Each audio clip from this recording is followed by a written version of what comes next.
And we say this, and for anyone that's watching, this is not to brag, but just to say that there's a lot of opportunities here. Like we've talked about it, like guys who are making in like the 9, 10 figures that own companies that are doing extremely well. Yeah. And we're affiliated with them, and one guy, I'm not gonna name his name, but I can text him often. He's making like hundreds, 200s, like mils. So it's like per annum. Per year, exactly. Yeah. So that's not a valuation. Yeah, that's what the guy's making per year, 200 plus mil.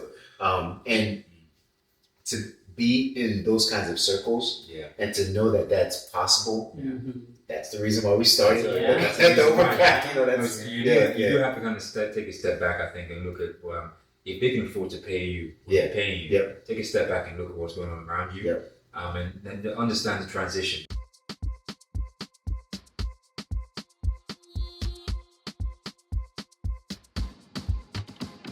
Hey, what's up, fam? This is Saul Levy, host of Africans in Tech. We're building bridges, shaping futures in tech.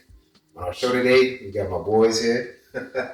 My man Kaana and Saidu Jallo. I actually know these guys for a while now.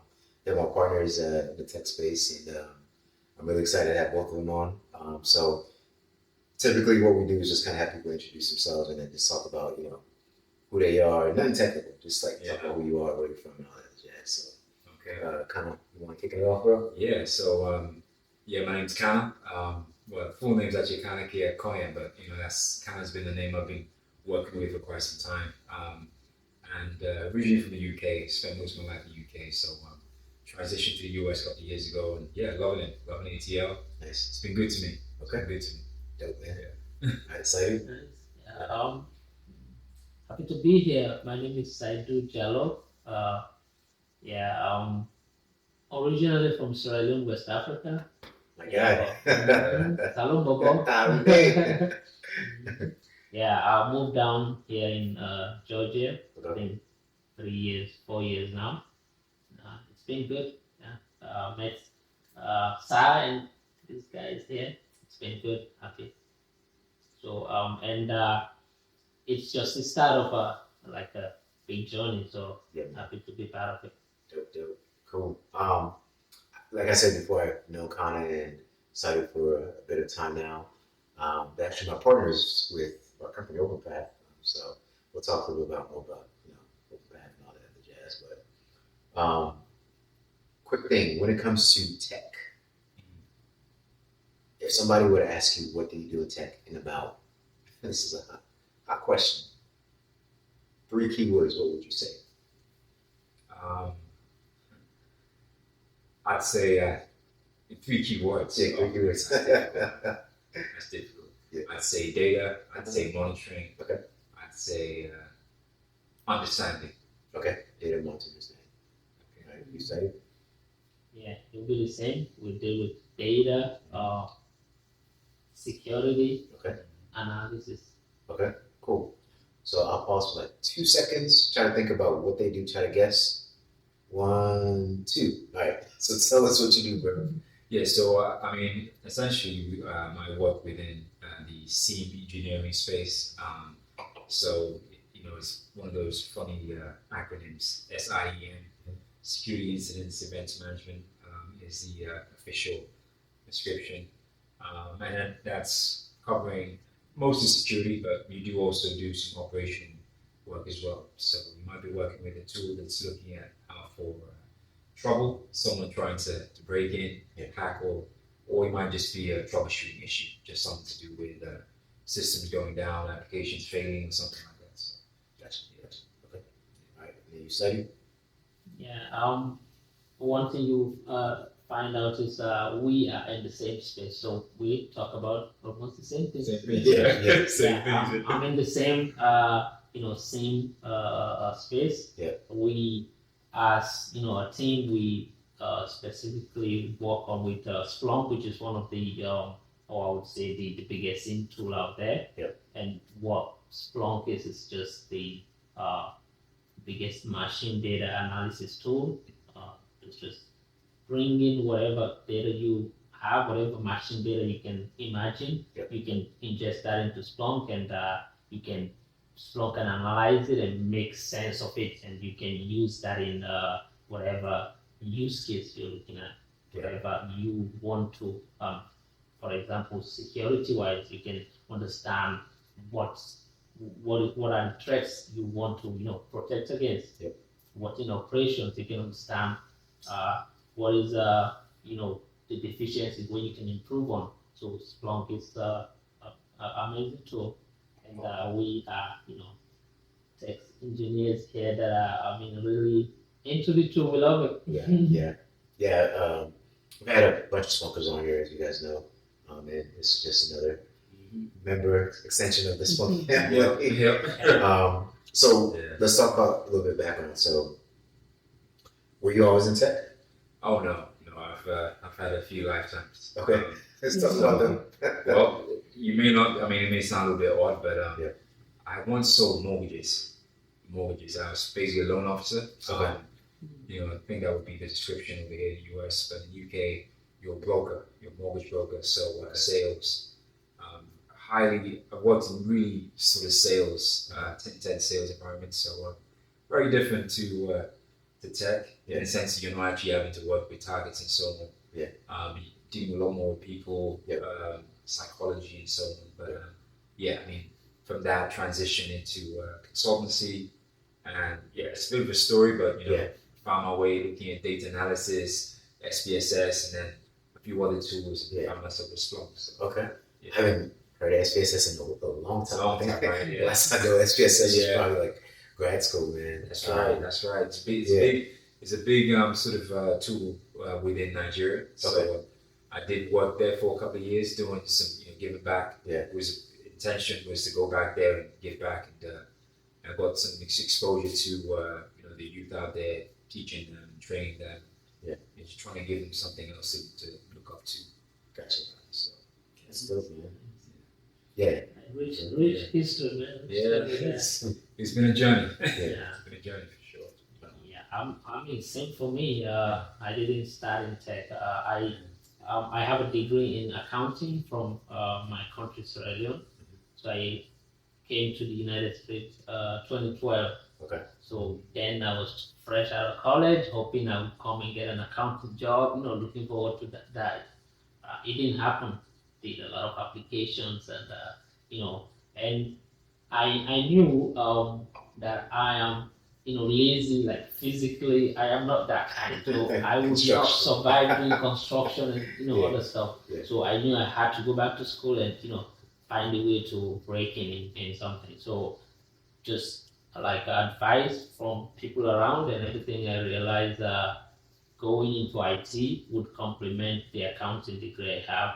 So I decided to start studying. I pursue a degree in management information systems and minor in computer science. And during my degree, pursued that. Like I was just curious. Did a lot of other data certifications in Oracle database, AWS, just putting my foot in everything. Yeah, that's good, man. And ended up graduating and start just finding my way around and end up playing with Splunk because I think my first role was as a just front desk IT technical support analyst. And with that, got introduced to Splunk, and it's been the go-to tool for me. I am comfortable with a lot of other things, but I always come back to Splunk. That's so. Okay, cool. So in regards to your background, I know yours seems like a lot more easier to transition because dealing with sales and customer service and customer facing role, you're gonna deal with that, especially from a Splunk standpoint, whether you have internal customers or external customers. That's right. So is that an easy transition for you when it comes to? Yeah, I mean, it was. I'll be honest with you. When I first went into security or Splunk, I thought I'd have a break from having to deal with too much customer-facing stuff. But I misunderstood the assignment because what happened was I ended up realizing that while you learn a tool or you understand a specific domain, many of the people you're speaking to don't know, and you're serving these people, they're your customers, so you're constantly having to educate your customers on what you need from them, what you're trying to do for them. So there's a whole lot of explaining Right. that has to go on. And if you're not able to do that, not willing to do that, Right. it just makes your job a whole lot more difficult. Yeah. So I found that like the customer facing. I mean, it's been natural for me because I've been doing it for years now. Yeah. But I did think it would be a little bit less than Yeah. it's been. That's Yeah. for sure. Yeah. Yeah. And I specifically brought that up because I think from an engineering aspect, like I think a lot of times people forget that you still have to deal with people. Like it's a business. You can't run away from You can't run away from it. Like you're dealing with people at the end of the day. So it's not just like, you know. Wish you can just be in your basement. Yeah, you can't just be hidden away like a hermit and not, you know, talk to people. Yeah. Because that's what people think about, like anybody that is in IT. Oh, these are like weird people. That, Yeah. no, we don't. I mean, we're friendly. Yeah. We go out. We're very social. Yep. Yeah, I was talking to another guest about this. This might have been like maybe 2 shootings ago, where we were talking about just like how, you know, the perception sometimes, or at least in the past, of like IT folks are these nerds that just kind of sit and have no lives and just kind of set up a computer and just tinker away. It's like, that has drastically changed, of course, like with social media and stuff like that. But also just like with people diving into the field, is like there's a lot more exposure into the space. Think about like Afrotech, you know, like where a lot of folks like, yeah, I'm still cool, but I'm still technical. Yeah. I can still, you know, spin up a cloud instance and do a whole bunch of other things and spin up service applications and still get it, you know, functional, and I can still talk to you like no person. You don't have to talk in code. You actually Exactly. have a conversation. Yeah. Same slides you use, I can use it. Exactly. Yeah. So Saidu, for you, yours is a little bit different because I'm thinking accounting, and maybe it's because my perception of false views on like accounting and stuff. I thought accounting, like you did more with numbers and like just focus most on number crunching, so you're not necessarily customer facing as much. So was that like a difficult transition, like have to talk to people a little bit more and kind of be like, especially when you do consulting type stuff? So yeah, it is difficult and not because back home when I was in college, I did a job, like I was working for a mobile company, a money transfer company. Okay. I was like again a customer facing job, so I had to receive calls. Yeah. So I guess skills from that helped a lot. But yeah, with accounting, it was a lot just doing your own thing. You don't have to interact with a customer because it's different with interacting with internal, employees, your colleagues, than facing the customer. Yeah. Those are different skills. But yeah, I mean, you go into something, you realize the expectations, and you either have to learn or prepare yourself for that. Yeah. As professionals, that's what we always work towards. And I mean, I enjoy now like interacting with customers because that's one thing with some of the roles we have had. It's a consulting where you have different customers and you get the experiences from these different customers. It adds to your experience. Yeah. I had another person on the podcast, Renze, and we were talking about how he's a software engineer manager now, but initially when he started as a software developer engineer, he was going to customer sites, and he did mostly like the development piece. So he wasn't like he wasn't a person speaking to the client directly or doing the presentation per se, just if they had technical questions. For us, it's quite a bit different. Like you have to explain what you built and why you built it and why it works a certain way. If they have questions about it, you got to know how to talk to what you built. Was that difficult for you? Like when you started, like, if a customer says, "Hey, why'd you build this dashboard?" or "Why'd you do this integration this way?" Was that like difficult for you initially? Yeah, some of it you have to learn along the way. And my first IT role as well as the technical user support analyst. So I was dealing that was an internal, dealing with the customers of the company, like internal employees. But you're still, now that's what I learned from that is they expect you because you're an IT guy, you know everything. Like someone would have a bad day and they would just call you and feel like you are the one that is responsible for their bad day. So you learn to manage expectations and that, so that those skills were transferred I mean, but with everything there are challenges. So I had to, build and realize some things. That okay, you have to channel, maybe handle this in a different way. Yeah. But yeah, learn from the experiences, and I enjoy the some even after some clients that I have worked with, Yeah. you still build that relationship and still continue to communicate after even you've worked with them. Yeah. So that's just because you interact. You don't just see them as just a transaction. That relationship. So Yeah. No, I'm glad you brought that up. Even I think from the aspect of like dealing with difficult people that may project a lot of like their bad days on you. And you hear this often with like questions from like interviewers where they be like, "Hey, let's say you have a bad customer that just like doesn't know what's happening, that they're blaming you for all their problems, or they're cursing at you, things like that." It still happens in tech. Yeah. Like, people still try to go off on you in Oh, tech, and you have to be politically correct when you address some of these people. You can't just cuss them out. Otherwise, Yeah. Because exercise a lot of restraint. Yes. And even from your coworkers, like there's some coworkers who like, especially engineers. Engineers are very cocky. Like there's some people who feel like they know everything, and they'll try to talk to you as if like they know everything. Yeah. You have to be able to deal with like different types of personalities. Even if you know the answer, like one of the things that, at least for me, you guys can talk about your experience as well. Yeah. Even if I know the person's wrong, I don't say anything because to me it's not worth my energy wasting that time. That's just me personally. Other people like, oh, I'm gonna deal with you today. I got the time. It's funny. I got the time today. It's funny. Most of those people that would not would just project like they know everything. Yeah. At the end, they don't. Yeah. They just want to present that out there. Like I can talk. Right. Some it's just smooth talking. Right. They just know how to smooth talk their way out. Yeah. And then you do the work. I have had those situations where I would have showed you, explained something to you, and you would minimize it like it's nothing. Oh, I knew it. Yeah. Now I've even done it. Yeah. Yeah.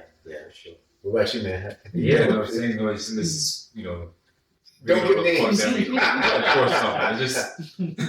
It's certainly a lot of names come to mind, but we'll keep that to the heart. No, I mean it's I think what I find within tech space is there are a lot of smart people. Yeah.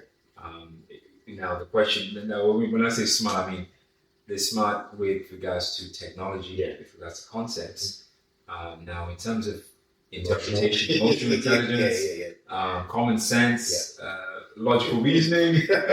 Well, that sometimes isn't quite, widespread. Mm-hmm. So you find out that if you make assumptions when you're talking to people, you think, okay, this guy sounds really smart. He probably understands that, I can't do this without this, right? If I need to get to Z, I need to have Y and X.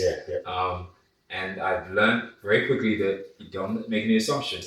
So if you go into an environment, you have to be very clear about what you need to do your job. So it's like, okay, so this is what I need, and this is why I need it. Sorry if I'm sounding simplistic. So you have to kind of pander to that a little bit, because at the end of the day, what you don't want in a situation where is you have a conversation with people, meetings go by because they do love their meetings in tech. Trust me, meetings are great bonding session. And you didn't expect it to perform miracles, while they haven't done what they're meant to have done. So it's good to communicate your needs, ask questions, and then explain to people the whole workflow, the process. That's a term that I got used to in tech. It wasn't a term I used when I was. I would just say process. I wouldn't say workflow. Workflow. Workflow. So for sure, I could definitely relate with that. I think probably like the higher you go, also from a position standpoint, you have to deal with that more. Is that something you guys are looking forward to, or is that something that you're like, I'd rather just kind of stay as technical as possible? Well, I mean, the thing is, I do like the satisfaction of solving problems that tech gives you, because you can logically solve an issue, feel good about it. When you're not dealing with human beings and all that, the emotions and that whole unless you're closing a deal, Yeah. like you're actually trying to negotiate something to win a deal. Yeah. Outside of that, it can be a little bit of a tedious process. Yeah. To do that. So I think as far as how do I put this, influencing whatever it is, whatever environment you're trying to influence. Yeah, I'm okay with it, but there has to be some kind of purpose behind it. Yeah. Not just like the daily grind of having to deal with politics. And that's it's exhausting, man. Yeah, it's exhausting. Wears you out for sure. Yeah. Same for me. Yeah. Same for me. You like I like to show results. Like do something, say okay, this is the output of what I have the work I put in. But I mean, some of it feels good to explain it too. Yeah. You've done it. You can explain it. Yeah. That's why you're doing it. Like, yeah. I just had a problem, solved it. This is how I did it. Yeah. I feel good. That's so. No, I agree with both of you. I think solution-driven approaches to, what you're doing. Like, I think that I think for all of us, is like the ultimate reward is like to know that, hey, we had this problem, and I fixed it, and this is how I fixed it. I don't know if it's inherent to men, because there's no such thing like just fix stuff. Fixing, So it's I don't know, it's very rewarding for me when I see that. So me personally, from a managerial perspective, I hate managing people. I dread the idea of managing people, and I think from the company standpoint, I love the fact that you like to deal with people. Yeah. I do not. So I was like, I'll talk to Kaana. I was like, please go talk to Kaana. You guys know me now. I mean, send me the work to do. Give me the technical stuff. Yeah. You don't want to get too entangled. Yeah. No, I do. I'm a people person, so I definitely gravitate towards. I love sort of drawing out quality from people. Yep. And I think get a buzz out of that. Yeah. But there is a lot of baggage that comes with that too. Yeah. You end up having to sacrifice time. Yeah. And the people you think may have the potential may not always have the same beliefs. Yeah. So so it can be a bit tedious, but it's rewarding. I think just having the mesh between the technical side of things and then also trying to bring that brilliance to other people. That's it's exciting. Yeah. So we're gonna kind of skip a little bit from you were doing sales a bit, and you worked in Nigeria for a bit, and then you came here. When did you decide? Okay, let me go into tech, and what made you decide that? It was a gradual process. I was teaching, doing some consultancy work, doing a bit of teaching while I was in Nigeria, and I got really obsessed with the idea of big data. There's a lot of, with AI, data analysis. And what year was this? We're talking 2016. 2016? Okay. Yeah, 2016. Okay. 2015, 2016. Okay. So at that time, it was just one of those things where I just kept saying, I'm going to work with data in some capacity. Okay. But I actually thought it'd be more to do with sort of behavioral sciences, like looking at spending habits, consumption, that sort of thing. Okay. Big data. Yeah. So I wasn't thinking machine data. Yeah. More like this. Yeah, I wasn't thinking, SIEM or security or machine data. I mean, that was way off. Yeah. So, it was just one of those things where it's like, I got to learn that obviously machine data is a subset of big data. Yeah. So if you actually want to understand why people are doing what they're doing, you need to follow the footprint, which is the machine's kind of footprint. Yeah. So if I'm doing anything now, I'm probably going to be using a machine or appliance or device. Yeah. And that essentially would tell you what that person's about. Yeah. Their habits, where they're spending money, all of that. So a lot of good information. So you can profile people really effectively using that, and companies and customers. So got intrigued by that, and the rest is history. Of course, pays well. Encourage anyone who is thinking of a career change. Yes. It's a good option as long as you're not lazy. Yeah. As long as you want to do the work. Very important. You want to apply yourself. It's but if you want to kick back and do no work and get paid, probably not the scene for it. Probably not the scene. Yeah. I'm glad you brought up the fact that laziness. I think in almost every guest that's been on here, you've talked about how that's been a sort of that's not a characteristic that they have.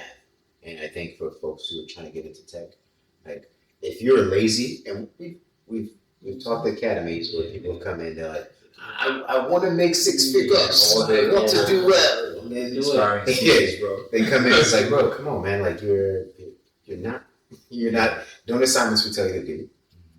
You don't have any sort of passion behind this. Right. Even if the passions are making money, like that passion's not caring to you studying and do what you need to actually make that money. It goes back to the we just don't want to get too philosophical here, but it goes back to the idea that if you're looking to earn good money, wealth, whatever it is, you have to focus on value and not on the money. It sounds really corny, I know, really sort of cliche, but at the end of the day, look at the sector we're in. The better you are at what you do, the more you make. Exactly. So if you're focusing on, I want to get this job, you realize that there's several steps you need to take. Certifications, use cases you have to get on top of. Once you do that, it'll come. But most times people just want to jump all those steps and just run.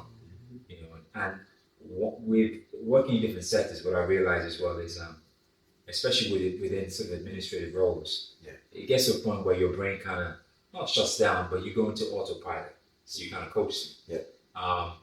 With tech, you can't really afford to coast. Right? Like, you always have to stay sharp because things go wrong, on a daily basis, and you have to react, come up with a solution. There's new technologies, there's applications, there's new issues that have to be handled, and they bring a new application with entirely different needs.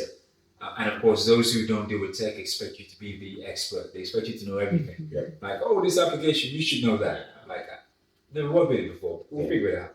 So, and before we get to you, Saidu, I think troubleshooting is a niche that a lot of people do not have when it comes to being tech space.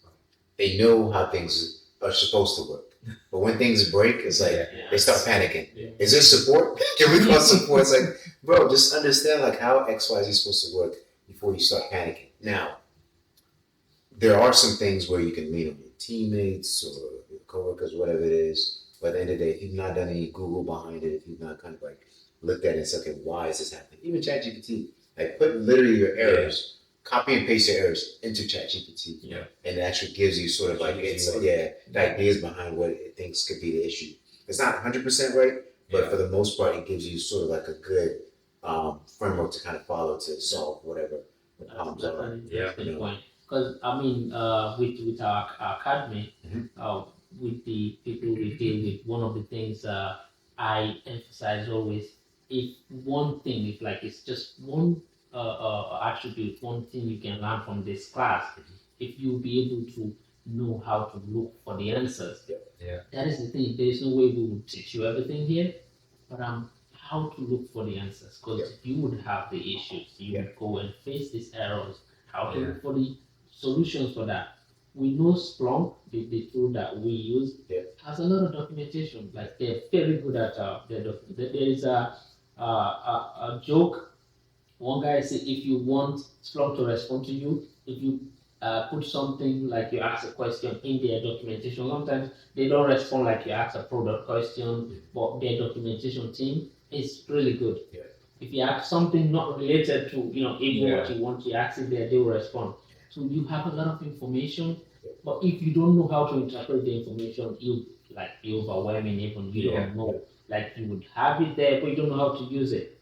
So put in the effort. Some people now just feel Google is there, I can just type into Google and get answer and cannot know how to even use that. And it's like there's so many lanes and avenues Google could take you. And if you start down that rabbit hole of like going down the wrong path, you'll be in for a world of hurt. And there's not knowing that anybody can put something in Google. People would type and say, this is my own solution. So you would see it and say, oh, this is the answer. You use that and go and break people, like an environment. We've had, we've talked about examples of that. We have people that we know that literally copy stuff from Google and go paste that. I'm like, what are you doing? How's this relevant to your environment? It makes no sense. The worst thing is when they don't even read to the end. Exactly. Because at the end, someone said, oh, it didn't work. And they didn't bother to do that bit. They just literally see something. Just drop it in. Did you read the article? Did you go to the end? Yeah.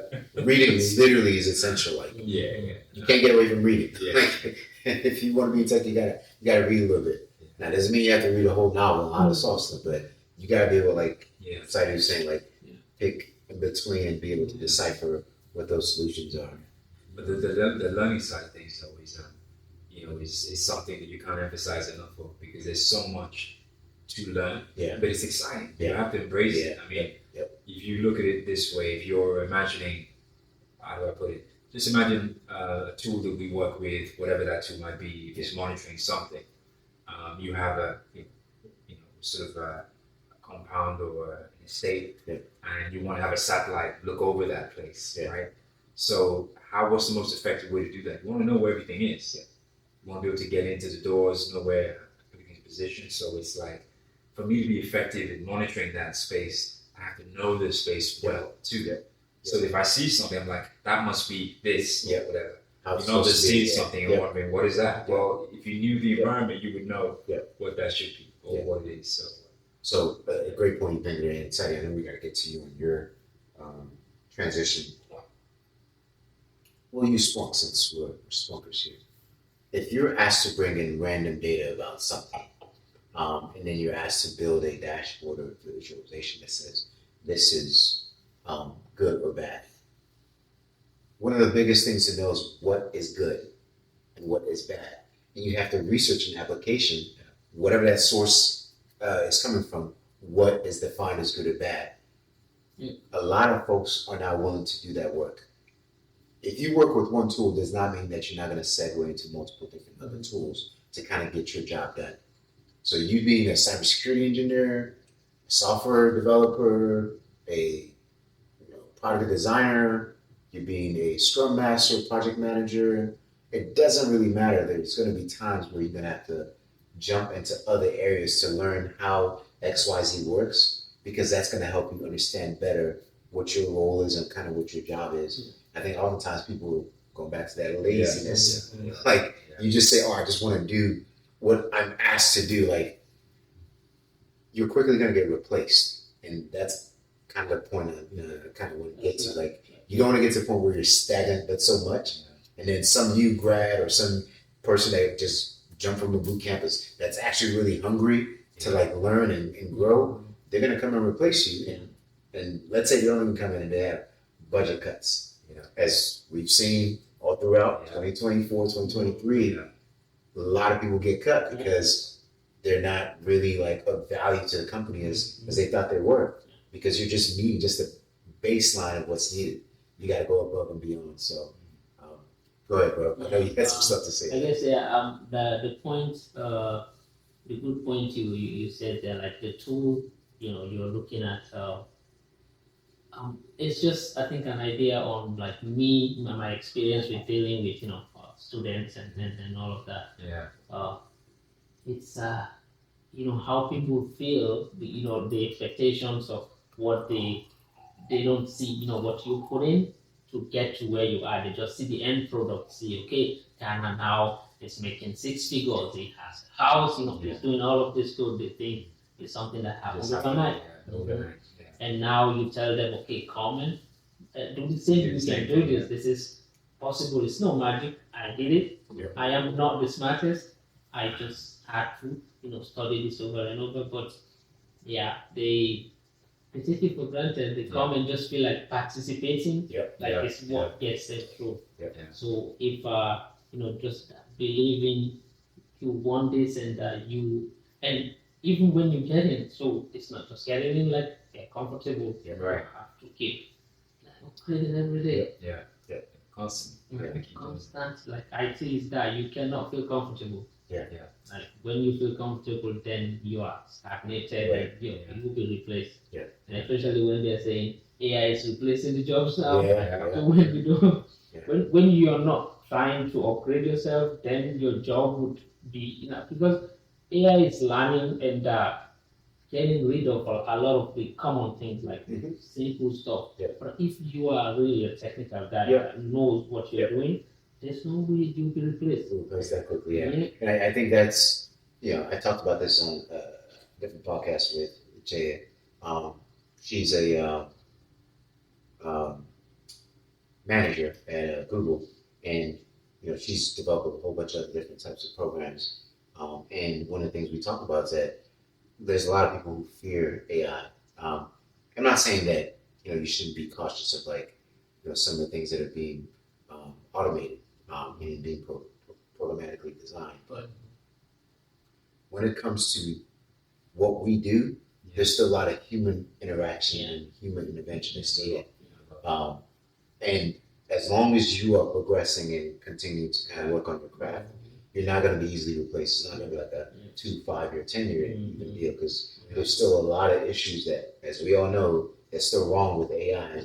In this case, ChatGPT for sure. There's still a lot of errors that you see within the program itself, but it's going to iterate, it's going to get better, as you said, but in terms of what we do, there's still a lot of areas where we're needed.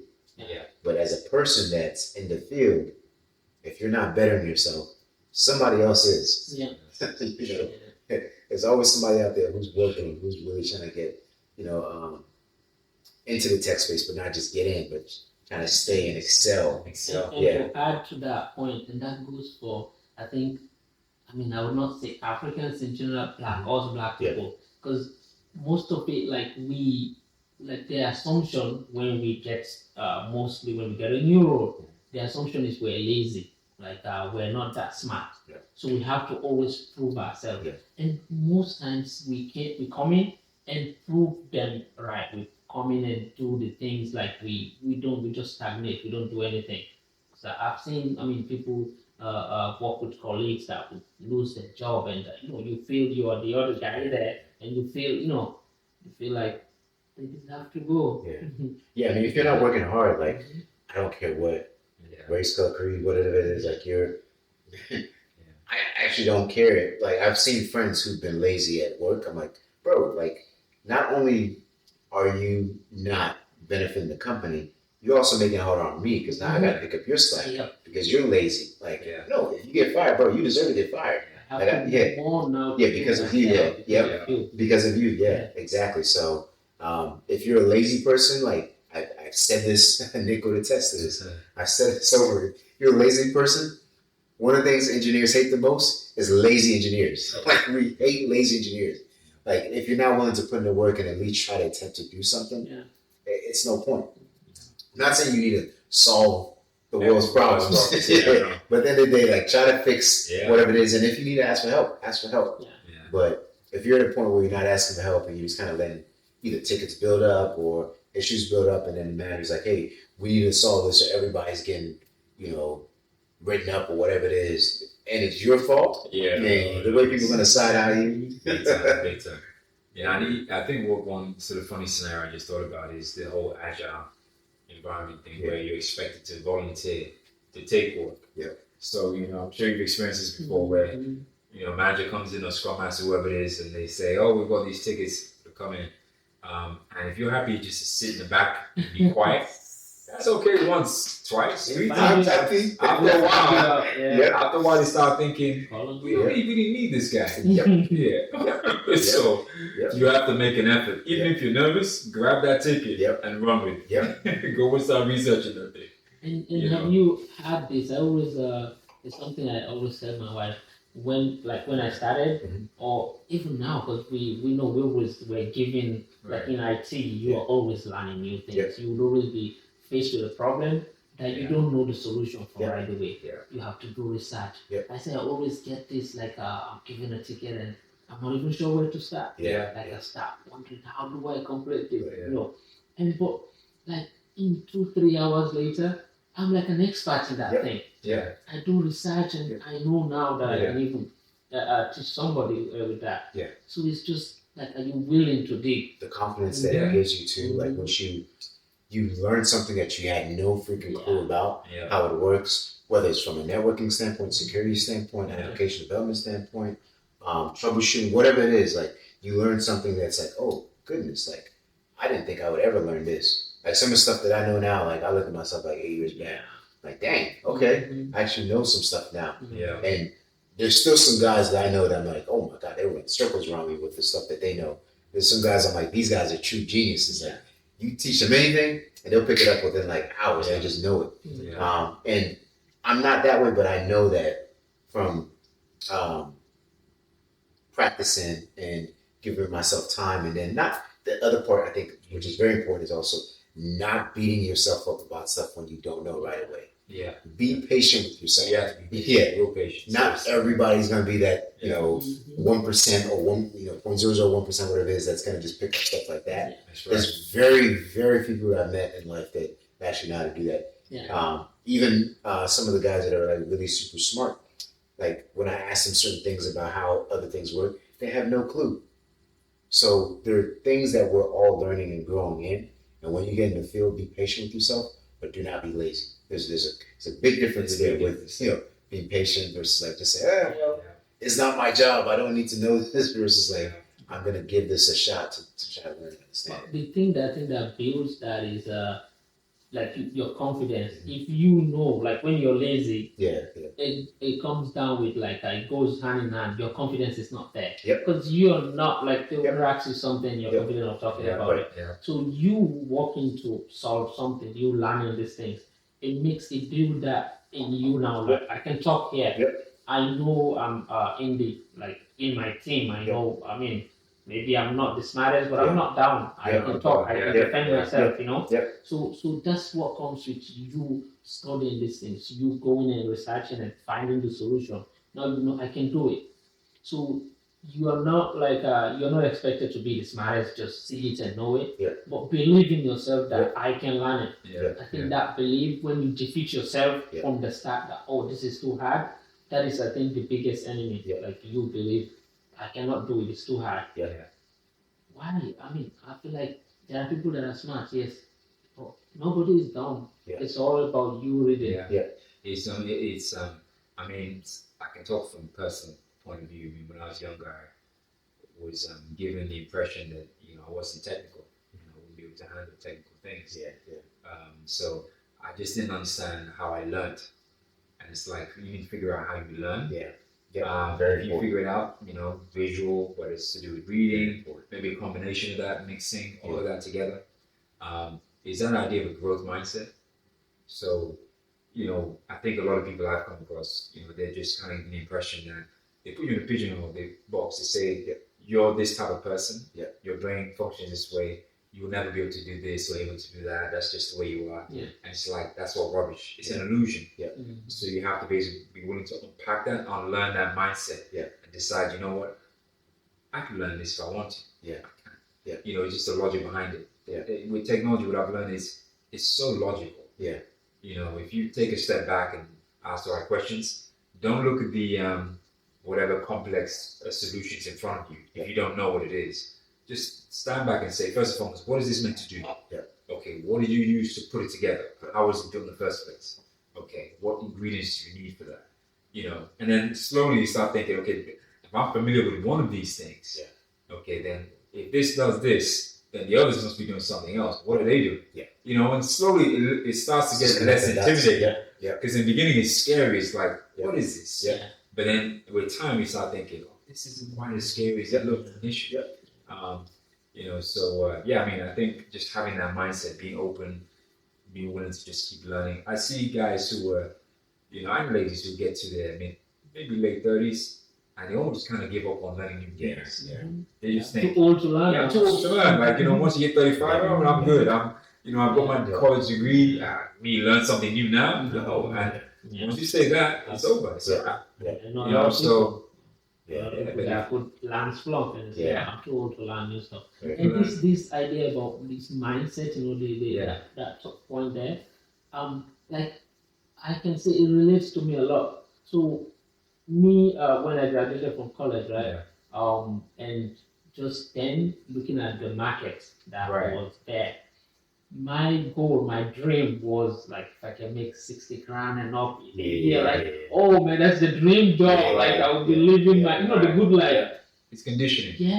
And that was my, the ceiling. That's what I thought is the good life. But look at it now, me dedicating learning this now. I look at it now, man, I would not take any $60 role anymore. I have to. I tell you. Knowledge is a very It's powerful all thing. about what what you limit yourself Yeah. to. Yeah. That's what. Exposures, right? Exposure is huge. Mhm. Very important. The Yeah. United Kingdom, where I spent, I grew up in Nigeria, spent most of my life in England, formative years anyway. It's hyped up. I love the UK. But what I learned when I left the UK was how small the economy was. Yeah. It's a small economy, really small economy. So, to earn the kind of money that you make over here, just as a mid-level person, you have to pretty much perform miracles over there. I got to that point making that money, but the sort of thing you're either saving lives or you are brokering deals from nothing. Yeah. Literally, you're selling sand to, what do they say? Selling water to the ocean or whatever. Seriously, like, you want to earn 100K, £1,000 sterling? You're doing something special. But in the end, even with that, what kind of life does it give you? Yeah. You're not a millionaire. You just you're doing okay. You're doing better than most people. But it's still not financial freedom. And you're locked into a job that's probably asking you to, probably wants your blood. Yeah. Every morning you wake up, like, here's a little bit more. So I think, like, just exposure. Yeah. Exposure is a very, very big thing. Yeah. The US is such a huge economy. Yeah. I only learned, I'm ashamed to say this, but I only learned a couple of years ago that the US is a country and a continent. It's not just a country. We talk about it like it's a country and that's, but it's a continent too. So the states that, everyone calls a state here is pretty much the size of a country for most countries around the world. Yeah. They run the same way. They have a very vibrant, very, robust economy. So you mean like North America, like in terms of like... No, like just states. Oh, okay. No, like... Well, like from continent perspective. Yeah, from continents. Okay. So you just like you have Africa. Yeah. The United States of America is considered a continent as well Just as... the US? Yeah. You're not talking about Canada? No, because America. Americas, yeah. No, I'm talking about the Americas. Oh, the Americas. Okay. I'm talking about the Americas. Okay, gotcha. Not just North America. Yeah, that's not okay, gotcha. So, yeah, I just want to clarify that. So, come on. So, just thinking about you saying the state, like the budget for the state. Like, I remember the college, the university I went to, I was looking at that, I said, the budget for this university maybe is even bigger than my country's, like, Oh, yeah. So imagine that. It's crazy. You limiting yourself here on what you can do. Yeah. And I can say when I get into the circle, like, before I didn't know, and why, like, my dream job was like making 60 grand, because I was not exposed to, that kind of level, that society. Seriously. I thought the only way that you could make the kind of money people make it in tech was to play professional sports. I wanted to play basketball when I was young. I was like, this is how I'll make my millions. There are folks doing this, working from home. And that people have been doing it for like 10 years now. Some of us are just catching up. And I think one of the things that, I forget who said this, where on average, tech people make more than professional athletes. On average, we make a lot more than professional athletes, because the average, I think, career is 3 years for like somebody who actually stays in sports. Yeah, most people fizzle out like within the first couple months, or they're never heard of again. But if you can do well in the tech space in the States, for those who are in the States, for those, of course, we have a international, global audience. You're 1% in the world when it comes to like finances. Like when you're making 100, 200, or 300, whatever it is, like you're making, like you're 1%. And going back to like that exposure, that circle, like when I first started, like I was making, I think I was making like 42 or something like that when I got out of grad school, and this was like post my actual like degree, what I got, like the field I was supposed to go in. I got into something completely different, and I was making like 42. I was like, oh shoot, okay, I'm doing okay, 42K, and because that was good for like me at the time. But I was like, if I could just make 6 figures by the time I'm like, and it sounds funny now. Yeah. I was like, if I could make six figures by the time I'm like 30, and I think at the time I was like 27 or something like that. I was like, 3 years, if I can make six figures, I can just do six figures for the rest of my life. I'm like, I'm doing a big thing. Bro, that was my thing. I was like, Yeah. And this is no slight on folks who make six figures or folks who make less. But once my mind was exposed and I was exposed to other folks who make like, I'm talking about 300-400, like half a mil, like I was like, oh, okay. We can actually do this, you know, and it changed my whole mindset of like where, you know, my baseline was. Because like you said, our baseline was at 60, 42, 50 kids. And I was like, now if somebody talks to me about making, I'm like, hey, are you mine? I used to, because my friends, we went to school together. Some people, you know, now the default here for us Africans when we come, go do nursing. So I have like 2 or 3 friends that did nursing, got jobs, right? You know, when we were in college and they're doing good. You know, you feeling like you start questioning your decisions. Why didn't I, you know, maybe go there? I was sure like to get a job. But now looking at it, like just 1 year in tech, talk about going. Just imagine like even the potential, because this is just scratching the surface. I know, scratching the surface. The potential. And we say this, and for anyone that's watching, this is not to brag, but it's to say that there's a lot of opportunities here. Like we've talked about it, like guys who are making in like the 9-10 figures that, you know, own companies that are doing extremely well. And we're affiliated with them, and you know, one guy, I'm not gonna name his name, but I can text him often. He's making like 100s, 200s, like mils. So it's like per annum, per year, exactly. So that's not a valuation. That's what the guy's making per year, 200 plus mil. And to be in those kinds of circles, and to know that that's possible, that's the reason why we started. You do have to kind of take a step back, I think, and look at if they can afford to pay you, paying you, take a step back and look at what's going on around you, and then understand the transition, because like, you know, why is cybersecurity so big? Why is monitoring so big? I mean, it's right in front of us, where we're attached to our appliances right now. We don't live, you know, analog lives anymore. With the phones, something's going on everywhere. So if that's the case, then how is that all policed? How do you manage all that?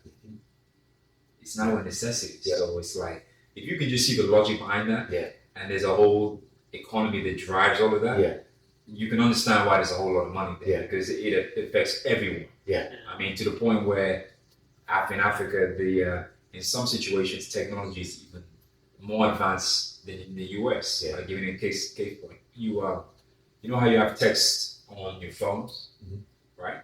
In Africa, they had to work out how you can use text to send, in Nigeria specifically, how you can actually use your phones to send transfer money. No internet, just text message.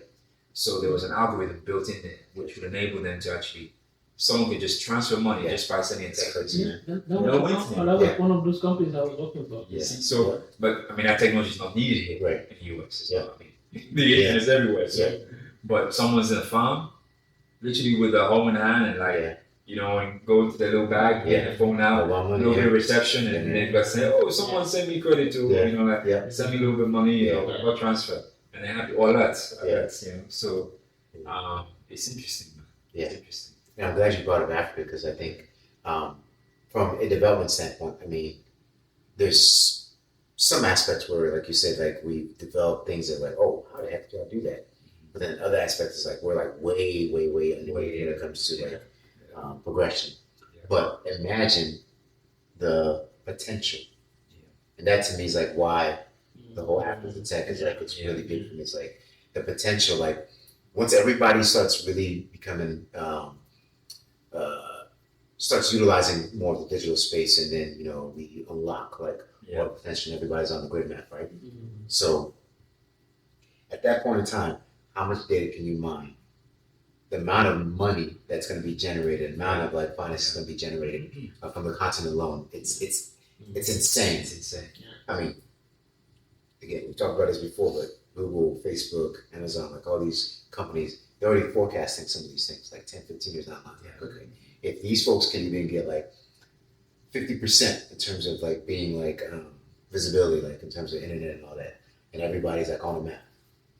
If they can get that, the amount of money that's going to be generated, it's crazy to me, and that's kind of what I'm looking forward to. Is like talking about like how we can kind of position ourselves to be able to assist individuals like that, or countries and companies and whatnot, to be able to kind of spearhead some of those solutions that come. And there's a double-edged sword when it comes to capitalism, because the businesses are seeing it as they have a perfect place where they can get customers. Yeah, so monopolize everything. African population is young, majority is young. It doesn't matter what country you go to, there's a very healthy, vibrant young population. And so they actually have, imagine someone's 15, you could be selling to that person to their 65 or 50. You've got about 30 years of having a customer. Think about it from that point of view. Then, so they're just thinking, right, Africa, consume. Let's just pump them with, get them in a platform where they can spend their money, consume services. So from our point of view, we're thinking, you know what, we can go and help empower people. We know how it's changed our lives. So instead of being on the receiving end and then just sitting there on the internet, buying stuff, making transfers, using your last, your last cash to do something, why not figure out how you can tap into that? Learn a skill and then actually start to attract some of that revenue your way. We started doing that. With our academy, we had a lot of people, students from Africa. Well, even this from our projects in Africa. So even this platform is like literally meant for that. It's like we're gonna get into this in just a second, but when it comes to from a tech standpoint, for those who are trying to get into tech, you heard of like all these crazy boot camps where people are like, hey, come pay $10,000-$15,000 for the boot camp, and then you don't know anything after you get out.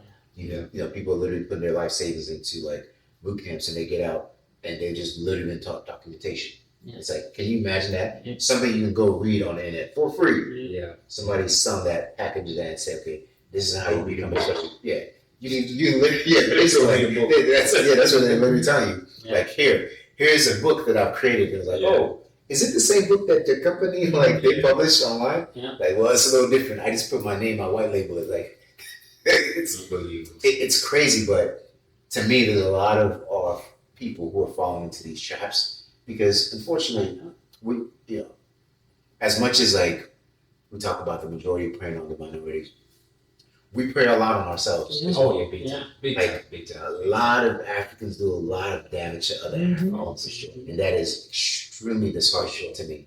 And that I like to expose people like that, like people who are actually doing harm to one another. And some people do it like unconsciously or subconsciously, whatever you want to phrase it, but they do it in a sense where they don't really know that what they're doing is harming other folks. Because they think that they're actually helping.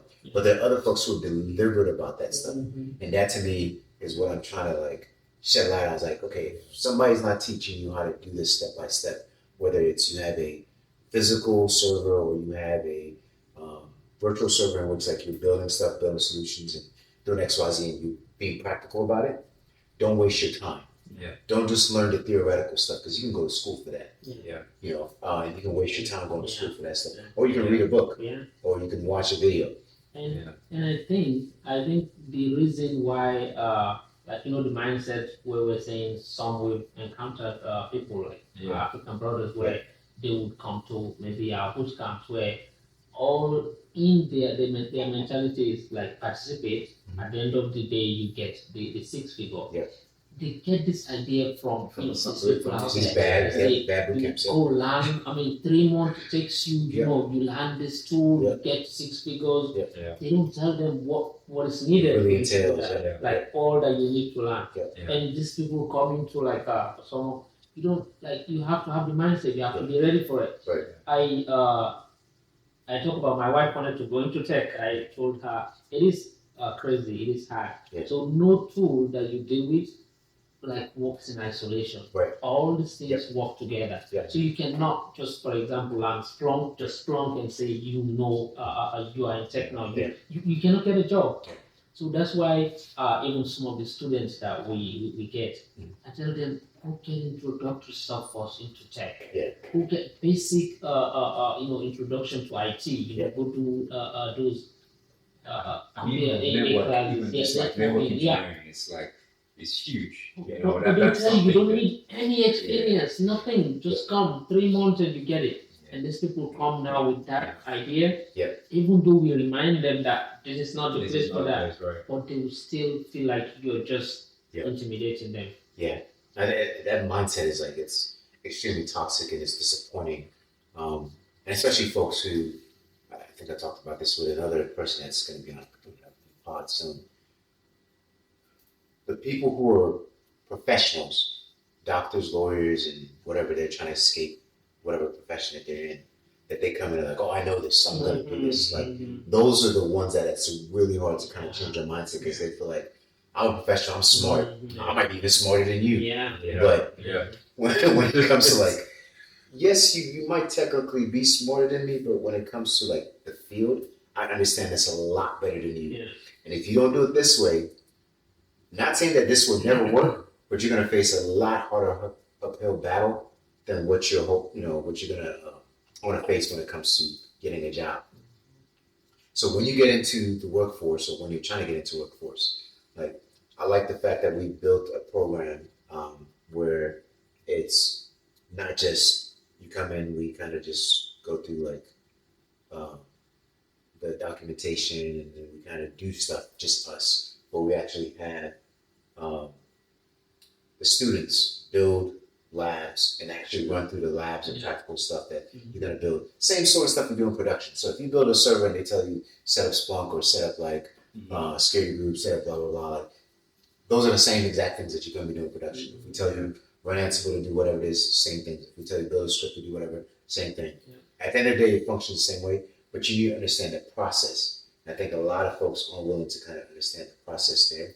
And that really, it bothers me because once you get at the end of the program, it's like you expect a job. The job is not going to be handed to you. You got to fight for it. Like, we talk about what we had to do. Go through interviews. You have to fight for it. It's a battle. I mean, the thing is that, like, I think what I find is interesting because when you actually make a transition into a field like tech, and obviously the appeal of the money, the opportunity and all of that is great. One of the main incentives why you're there. But you also realize that not just with tech, but any space, any skill that attracts, that pays well, is compensated well, requires a certain mindset, a certain work ethic. And then you begin to understand why a lot of people don't earn good money. And you understand why there's a lot of mediocrity, a lot of poverty. You can understand why, because people just don't want, they just don't be bothered to have to rise up to the occasion. People don't want to do that. It's too much. Like on a daily basis, they just want to coast. It's nice, comfortable, no expectations. No one's criticizing me. I'm just left to be on my own. Yeah, you can do that, but you're going to live a very mediocre life. You'll probably be, living hand to mouth, walking around, avoiding, not having experiences. It's just life. Right? So, that's typical. What I tell them is it pays because it is hard. That's why a lot of people are not doing it because it's hard. So if I think, I'm going to ask a general question. I know we've talked about the issues that or expectations that these people have coming into tech. But if we can advise, anybody that wants to come in, what is the attitude? What is the best way to learn some of these tools that we know our experiences now, but what points can we give, like, okay, if you take maybe these 3 points, you would you are in the road to, succeed. What would be those four points? I think for me, I would think you really need to look internally to identify what makes you tick. And I say this because it's like, you have to get a buzz out of solving problems. You have to get a buzz out of knowing things or being smart or just whatever, there has to be something about you, like intrinsically, that I really want to be able to do this thing and be great at it. Because once you have that mindset, it carries you through the difficult times. But if it's just about the money, there'll be times where you sit there and be thinking, I can't get through this. I won't be able to, even if they pay me this now, I won't be able to keep this job because, it's all too much. It's too, so at some point, you have to decide, I want to conquer this thing. I want to be a a badass at this thing. I'm gonna be the best there's ever been. There has to be that mindset. So, like we always used to have that joke, the go-to guys. Yeah. I know it was a comical thing, but deep down, while we're playing those, expressions, there's a part of us authentically that felt, you know what, I'm gonna be good at this. Yeah. I'm not having someone talking to me like I'm a bum. Yeah. I'm not having that. Yeah. And once you're gonna have that pride, Right. it's just gonna be there. Yeah. So if anyone's coming in, you've got to have some pride in yourself, man. Like, seriously, I don't know. And we can't put that in you. Right. Yeah. No one can tell you, Yeah. oh, you're worth something. I mean, if we do, and we've tried it. Yeah. We've tried it. We've had those conversations, and I think what happens is some people look at us and think, yeah, this is just a good sales pitch. And it's what do you do with that? When someone looks at you and says, oh, this is a very good sales pitch, you're hyping this thing up, making it look like it's amazing, and you've got this money, and and everyone's like, oh, but it's too much. Once they hear a few words that they don't recognize, they freak out. Yeah. That's the problem. It's new information. That's one thing I came to realize. Yeah. You're coming into a space, you don't know anything about it. So you're going to hear a lot of words that mean nothing to you. Exactly. And it's going to be coming at you like Concepts every single day. Yeah. I mean, even when you've been in this space for a long time, you in cybersecurity, it just doesn't end, bro. It just keeps coming. So what do you do? Yeah. Are you gonna just pass out because of all these words? Yeah. Or do you just at some point say, you know what, I'm not gonna let this wear me down. It's exciting to learn new stuff, and the better I get at this thing, the better I feel about doing my job, and the money's definitely gonna be coming for sure. Great experiences, more options. Yeah. I mean it's a journey, man. Yeah. I know that was a very long-winded answer to what I was. So you asked the question. You said 3 things. Yeah. What was it 3? I think that was at 1. That was just one. So I was, Quick 2.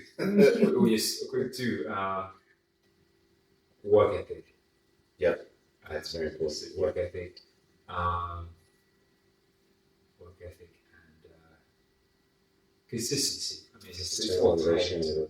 Yeah, in terms of motivation, consistency, work. Yeah, I think. I mean, I know it sounds almost overlapping, but I mean, it's it's all that's at the very core. Yeah. Like the work ethic has to be there. Yeah. You have to. I mean, you can have a good work ethic today and be slack tomorrow. Yeah. Right. Yeah. But to be consistent. Yeah. It's a whole different ball Very game, man. Very And it gets to a point where you just take it for granted that you actually are always working hard. Yeah. It's just normal for you now. It's not. Yeah. Everyone looks at you and thinks it's kind of work ethic. I mean, it's workaholic. Yeah. Whatever. He's always downstairs doing whatever it is. Yeah. That's a baseline for you now. Yeah. Right? You're always working hard, baseline. So if you're okay with that, that sort of life, then it's perfect. Yeah. But if you're thinking you just want to go somewhere where you can work really hard one day and then be slacking with the rest, Same it, man. Yeah. But it applies to most things in life. Yep. Yeah. Can you tell me one thing where someone can make a whole lot of money and then just have a really good day and slack for the rest? I mean, where? I mean, business. the only thing I'm thinking is unless you do gambling and trade one day. Yeah, but you blow your money. You can't blow your money. You blow your money. I mean, at some point, you're going to think, okay, I've got this money. I'm going to invest it somewhere. Otherwise, I'm going to blow it. If I put it right back in, I'll lose it. So, so at the end of the day, learning is like, it's a must. Yeah. So, no, I agree with you. Man. I think for me, kind of build off of yours was, I think work ethic is a huge one. Yeah. One word is another one actually that you used before, which is knowing how to learn, how you learn personally. We can teach a certain way, but if that doesn't work for you, it doesn't matter. Just like any other sort of like boot camp or whatever it is that you go to. If you talk to an instructor or instructors and they tell you this is kind of the way our structure is, and it doesn't sort of vibe with the way that you learn, don't take that course. You're just setting yourself up for failure. It doesn't matter what your success rate is, whatever it is. If your learning style doesn't match that, it doesn't make sense to take that course. It does. Yeah, so learning styles, like to me, it's like it's one of the most important things that you can have when it comes to like knowing if you're going to succeed with a certain boot camp, course, program, whatever it is, at all. And I think a lot of folks don't really like pay enough attention to that and knowing what's going to work for them. And then the last one I'll probably say, I don't know if this is kind kind of picking off on the first one, but that internal motivation piece, I think when it comes to what you want to be in like 5 years, 10 years, 20 years, whatever it is down the line, like setting yourself up to kind of succeed towards that, and you taking advice and being able to take that from whoever it is that's got into that space or area it is that you want to get to. Because I think a lot of times, like, you hear this a lot, and I don't know why it happens, but people take advice about being rich for broke people. Doesn't make sense. Like, doesn't make sense. Somebody who doesn't know how to make money. You got a professor teaching money management or wealth creation. Exactly. And he's driving a little beat up car. Exactly. Like come on, my guy. You know, he knows all the kids. Yeah. But his car's beat up. You're not finding Okay. Something just go out of it. Yeah. So if you want to be with an honest instructor, and then you start reading like, of course, do your due diligence and not just like take people's word for it. But you start seeing like 40 different posts about this guy's a scammer, this guy's taking your money. Don't go there. Do your research and go after people who are actually gonna teach you and get you to a place where you are looking to go, but have already been there. That's right. If you want to make XYZ figures, go to somebody that's already making XYZ figures, and you can have those conversations on the side. They're not gonna publicly be like, "Oh yeah, I make XYZ." There's some people who do it. But not everybody is like that bold to talk about what they're, what they make, publicly. But if you kind of see their lifestyle and watch some people's social media, whatever it is, you'll see kind of that they're doing well. If you want to emulate that, you can go to them personally. They may or may not mention you, but they may refer you to other good resources.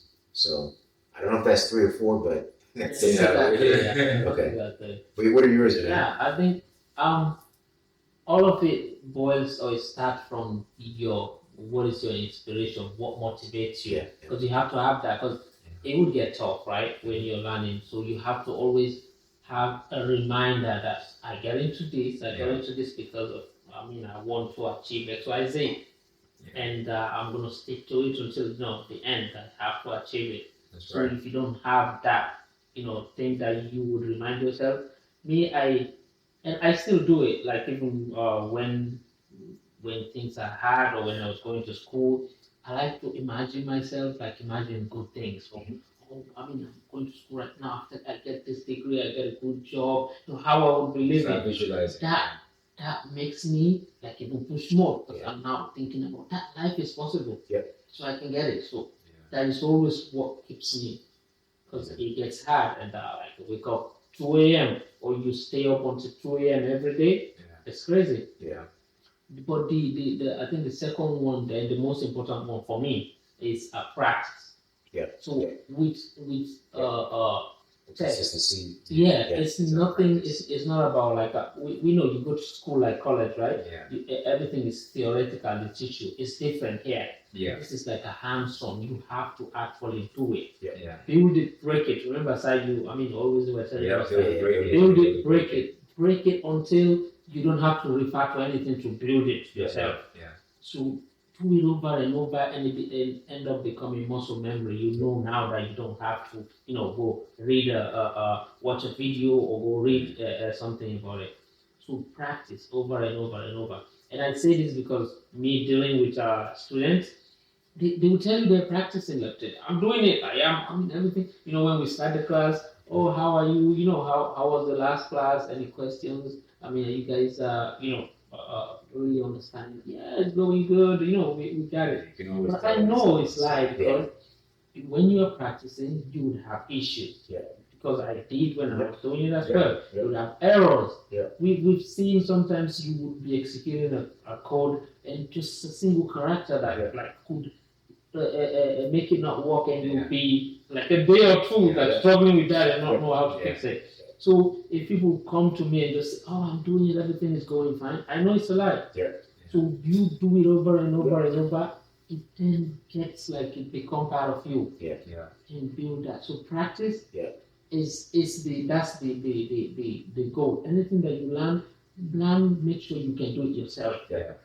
Because for example, like our own boot camp, right? We have videos that you can always go back to. So because of that, I have the video, I can go back to it. I don't need to, go practice it. Yeah. But you look at it today because it's simplified. You feel like I know it now. Like it's simple enough. I've learned it. But it's easy to forget if you do not practice it. Yeah. So the practice is the biggest thing, and after that, now it's just maintaining consistency, work ethic. Like how I want to, continue doing this, not do it for 1 week and then relax 2 months. Yeah. It's easy to get comfortable. You get your first job and feel like, hey, I'm good now. But as we know, in the industry, nothing is stagnant. Even with the product that you're working with, there are new updates every day. There are new techniques, new things coming up. So if you don't try to upgrade yourself, you will be degraded. They will just get rid of you. So that's it. Establish what you want to become, come in, really practice, and then stay consistent on that. Right. If you keep to that, I believe it's something that have worked for me.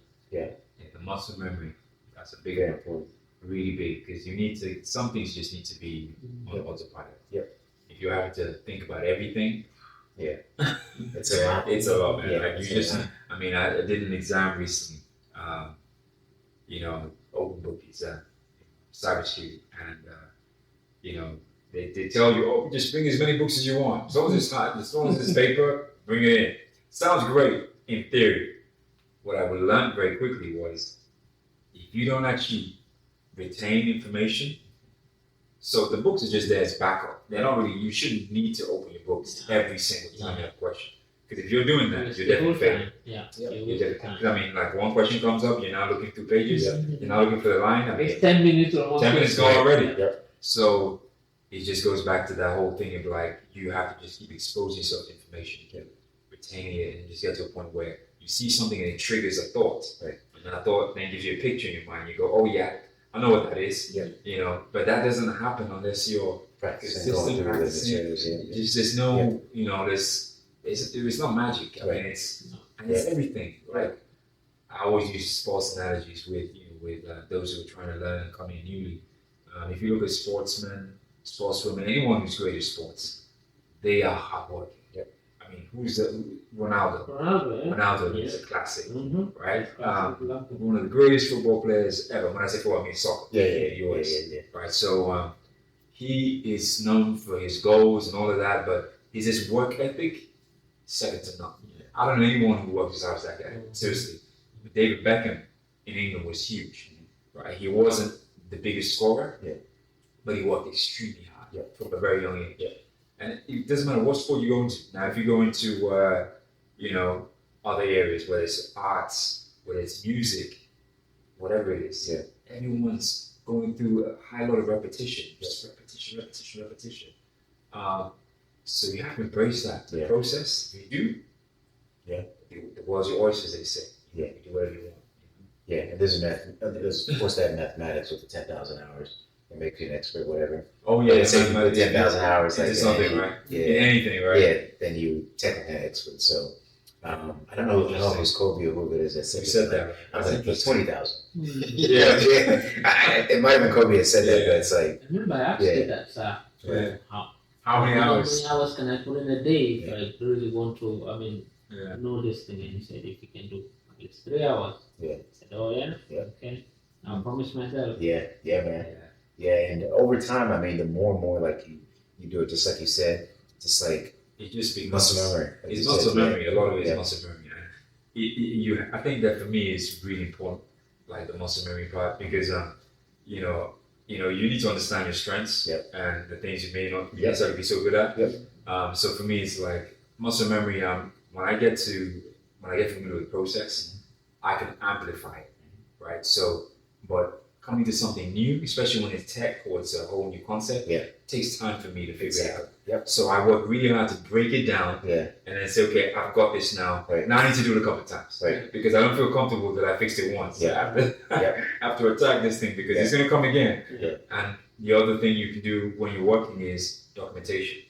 Now documentation it sounds very boring. simplistic. And when I say documentation, I mean literally, it's like someone's about to go into this house. When I get to the house, I'm going to take this key and I'm going to put it in the door. I'm going to turn it right. I'm literally going through every single step because you give that thing a couple of months. Go and do some other use cases, come back, you're like, what do I do in between here and here again? Because if you didn't cover it, it's gone. So I know we never finished kind of getting into like, how did you, get into like tech? Because I know you were doing accounting, you came here and whatnot, and how did you like transition to tech? So first identify. So when I came, like in my introduction or so, try to like I had advice to continue go do CPA and all of that, but I didn't see value in that. Because so I decided to say, okay, go do a computer science degree, or that would complement your accounting. And originally, like again, mentality for me, my idea was study, like you can return back home and then go get a big job there. That was my mentality. So go do IT, and you go back home with an IT degree. You're a big shot. Not then compared to what you can still do here. But I'm here. That was the intention going into be the during my my study. One mistake like I did was I was studying IT, doing MIS, minor in computer science, but I did not have any background experience in IT. So like actually working, I was doing those healthcare jobs. And because these are the struggles for us Africans. Right. So I was going to school, squeezing in, doing 18 credits per semester because I want to they have a cap after 12 credits you get, you don't pay anything above that. So you want to get those discounts, you want to, do more and finish quick. And at the end of the day, again, like have to go do overnight jobs. There's no IT, internship that you can do overnight. So when I started applying for roles, I realized I'm just good on paper. Like you're good on paper and all of that. So that was the struggle. So that's why the first role was the that technical user support analyst.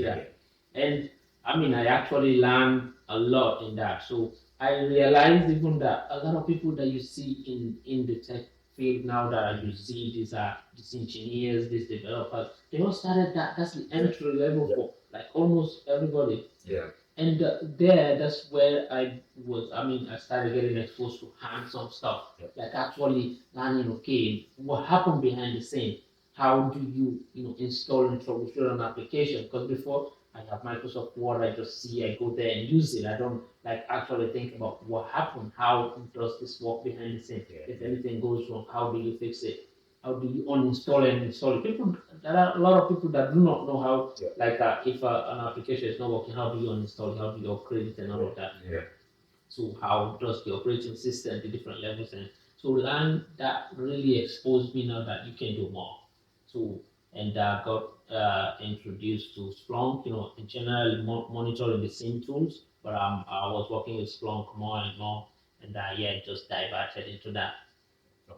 So so that's how. But it was realizing that I would advise anybody like us Africans, if you're going to school for something, even if it's on paid internships, make sure you are getting an experience, an hands-on experience to back up that. Because at the end of the day, here your certificate is like 50%, like the experience is what backs that up, or experience is even more valuable than your certificate. So that was I had to like learn the hard way for that. But the rest is story. Like started doing Splunk, like boss my ass, like had to do it, and even end up now teaching it. Just imagine. It's been a journey, but I've enjoyed it. I enjoy talking about Splunk. And it's a passion too. I think every one of us, and that's why I really like work with you guys, because when we talk about not just Splunk in general, but just like even you talk about having a passion. I always talk about kind of that motivation, internal, whatever it is. I have a passion for making a lot of money. Yeah.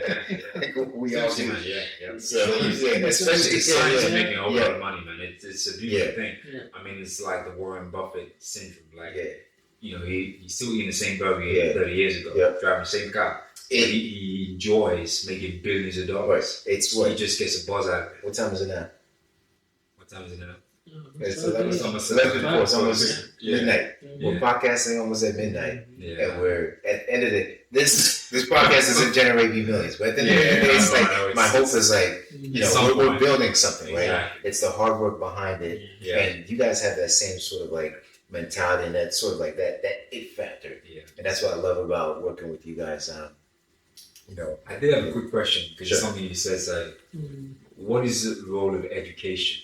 Do you think? Like, if someone says, "Oh, you don't need a college degree," you keep hearing that narrative. Yeah. What are your thoughts on that? Like, you hear that people say that. Yeah. What are your thoughts, especially for someone who's, let's say, minority or somebody in Africa. Yeah, Interestingly, what do you think? Interestingly, yeah, I was talking to somebody on when I traveled here. Yeah, we were talking about that. You know, like the college degree and so. And I mean, even to add a point here, they say the people you surround yourself with determines what you do or how fast you get to where you want to. Yeah. So a lot of people, when they like us Africans, when they come to the US, like the people they meet, like what they see those people doing, whatever jobs or whatever thing they are learning, that's what they will go to because that's what they're exposed to. Yeah. So yeah, for some of us, like we came and we saw that you can do more, and you already have the from Africa. I know that I want to pursue my education, go further. Like I don't want to just get a first degree and be done with that. So having that mentality and also be exposed to the right people would fast track it. But I mean the idea with the degree or not, it depends. If you look at it, there are advantages and disadvantages. So with a degree, you're taking student loan. I have over 50 grand in student loan, right? So is it worth it? You go through and take all that loan and graduate, where you can just go get the certifications and get a role. Right. If you're looking, if the intention is enter, get a role, and then maybe grow, you will get to a point where if you don't have a college degree, you are limited. You will not get like a management role. You will not get to like those senior level positions. Yeah. But if so that's where you look at it. What is the balance there? Yeah. Is it worth it to go spend Is it worth it for 4 years money, or not? But I would say this: if I knew, what I knew if I had been exposed 10 years ago to Splunk, I would not go and do the degree. I would have just You would just gone straight in. Mm-hmm. I asked the question because teaching in Africa and Nigeria specifically was very interesting because they're obsessed with education. They just want to learn. Yep. And I really You would die in school. Yeah, that's it. You stay there. That's it. Just go and learn. But and when I see the sense in it. Obviously, I've got a doctorate, so I better see the sense in it. but I think basically the fact that people actually go to school, go to college, whatever. I think you're going there because you're trying to develop the art of learning, right? Polish the art because it's an art of learning, right? There's a process to it. So you're meant to discover while you're there how you learn. It doesn't matter what you learn, whether it's psychology, mathematics, accountancy, doesn't matter. The point is that whatever you're learning, you're basically priming your brain so that you can learn anything. Now, obviously, it's a lot more helpful to you if you pick something that's relevant to what you probably will do or make money. Yeah. Don't just pick up something random. You spend a lot of time researching it and realize that I have nothing to do with that in the future, which a lot of people, end up doing. So, but I think the points you raise are very valid, which is you can get into tech, do a certification, but at some point, if you want to progress, they will start asking questions. So what did you do? What degree did you study? It's like, why did you go to college? Oh, okay. And then it's like conversation ends. So you'll find that you can get in, you can make good money, but you won't be going top tier management. That's most likely going to be the case. That's okay if you don't want to. If you don't want that, I mean, you're still making 6 figures. Right. You're making 200-300K. Without being a manager.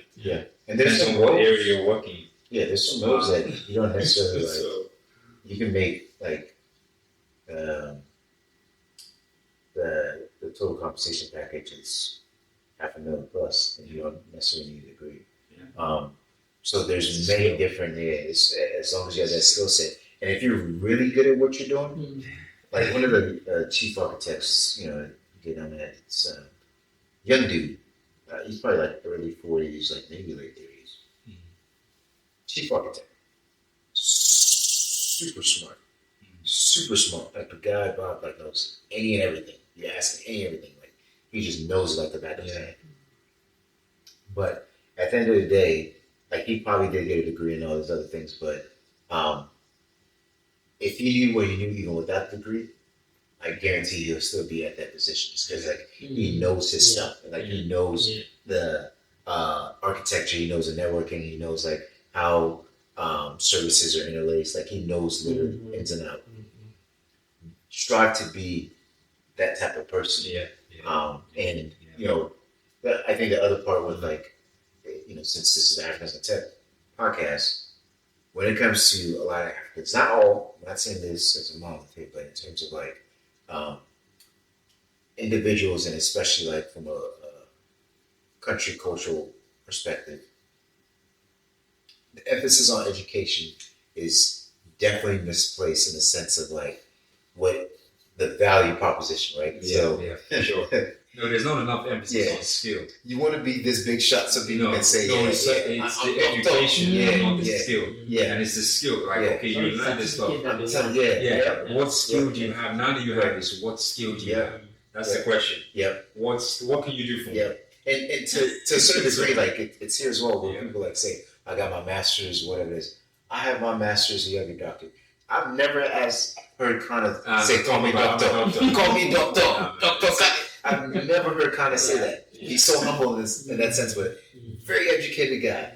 Knows his stuff in and out. At the end of the day, it's the value you bring. That's what really matters. But some people that's their thing. Like it's like if you don't call me doctor, like this is the end of the world for them. But this is the thing. Like this is unfortunately with the way things are in Africa right now. And I don't, forgive me if I'm making any assumptions, say, with other African countries, because of course I'm Nigerian originally. So the challenge here is that because of how bad things are, people get self-esteem from certain things. And they get self-esteem from saying they're a doctor or they have a degree. Someone says they have a degree, it's a thing of prestige. They may be broke, but at least they're educated, and they go to an occasion, they go to an event, and they say, so he graduated from this place, and the person feels a little bit dignified. And I get it. I get it. The economy is messed up. People are not. There's no opportunities to carve out the kind of life that you would have liked to have. And education is like the one thing that is still there, even though it's not being respected per se. People just want to grab onto it. Right. And it's not even. We're not making this like solely focused on just education. I think one of the biggest issues in general, we're speaking with many African countries, I can't say all, but many, is our identities and our self-worth and values is tied with external perception. The public external perception. It's funny you said that. You want to look rich, not it's funny you said that. It's a sick thing. I came across a funny, one of these shorts. Every now and again you bump into one that kind of catches your eye. This guy says, he bought a car, $50K years ago, and he was like, that $50,000 lost him probably over $1 million just by spending $50,000 on that car. And then he said he had a white friend who had a similar amount of money and said, let's go and just get some property. There's some really good deals going on. Sleepy towns, like, there's nothing going on right now, but, in the future, the guy put the money in there, just raking in millions of dollars later. He said he bought a nice car because he wanted to get the car of his dreams, so he wanted to grab it. So he said he learned something over the years, especially from that lesson, from that experience. He said riches are loud, but wealth whispers.